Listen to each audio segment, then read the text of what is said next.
Ok, on passe à un nouveau classique d'algèbre linéaire qui est faisable dès la sup. C'est, on a une matrice de M3 de R qui est non nulle, telle que A carré égale 0. Il faut montrer que A est semblable à cette matrice avec des zéros partout sauf à 1, 1 en haut au milieu. Donc sur la première ligne, deuxième colonne. Alors, ce qu'on note, c'est que c'est une matrice, du coup, il faut montrer que le noyau est de dimension 2 et que, on a un élément, l'image, donc le rang est 1 et que l'image d'un, vecteur, image est dans le noyau. D'accord.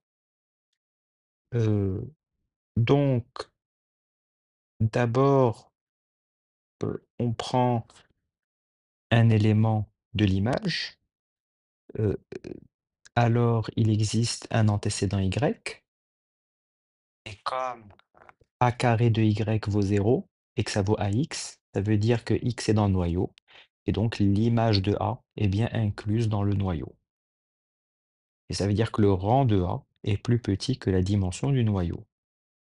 Donc ça, c'est quelque chose, il y a ce déséquilibre toujours dans les espaces de dimension 3, c'est qu'avec le théorème du rang, on a que le rang de A plus la dimension de l'image, ça vaut 3.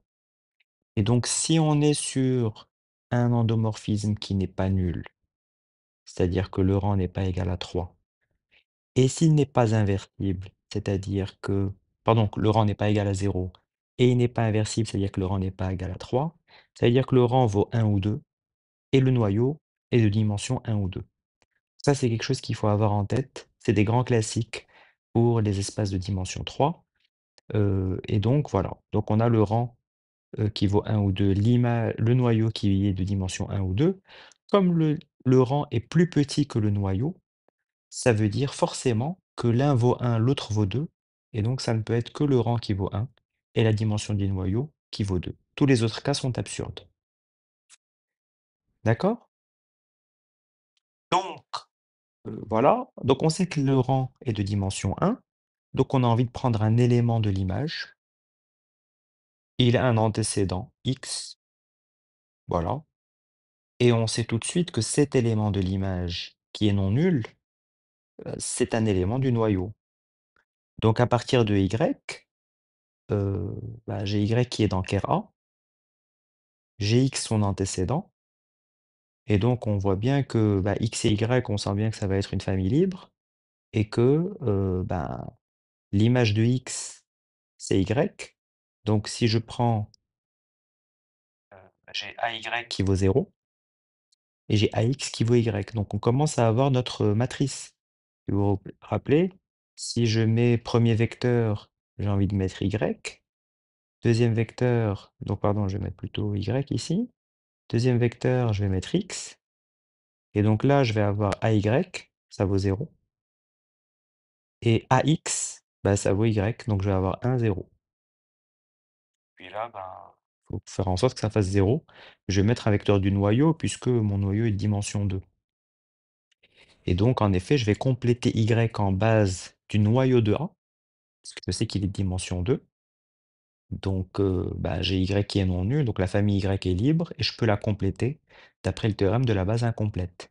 Donc, je vais avoir YZ base du noyau, et donc là, je vais mettre Z. Mon troisième vecteur va être Z, et je vais avoir AZ qui ne va pas me poser de problème, ça va être 0, 0, 0.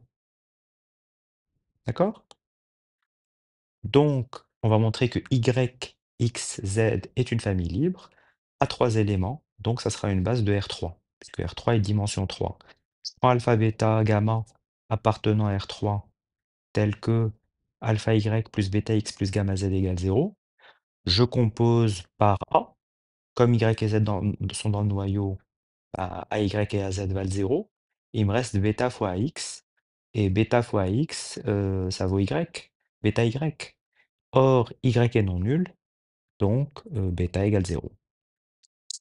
Donc, il me reste alpha y plus gamma z égale 0. Et comme y et z est une famille libre, hein, ça veut dire que forcément, nécessairement, alpha et gamma sont nuls. puisque j'ai une combinaison linéaire nulle de 2 vecteurs, libres, donc forcément les coefficients sont nuls.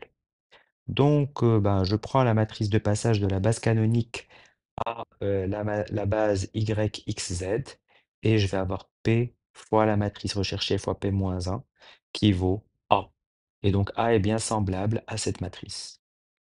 Voilà, donc un grand classique. Dans ces exercices, on nous donne une matrice, il faut en fait, à partir il faut d'abord l'interpréter, d'accord? Vous interprétez la matrice et ensuite, en fonction de l'interprétation, vous déduisez ce qu'il faut démontrer, d'accord? Ça vous donne les questions subsidiaires.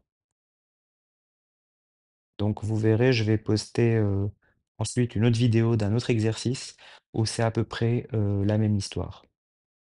Voilà, j'espère que ça vous a plu. N'hésitez pas à vous abonner à la chaîne, à lâcher un petit like si vous avez aimé la vidéo et à me poser vos questions en commentaire. À bientôt!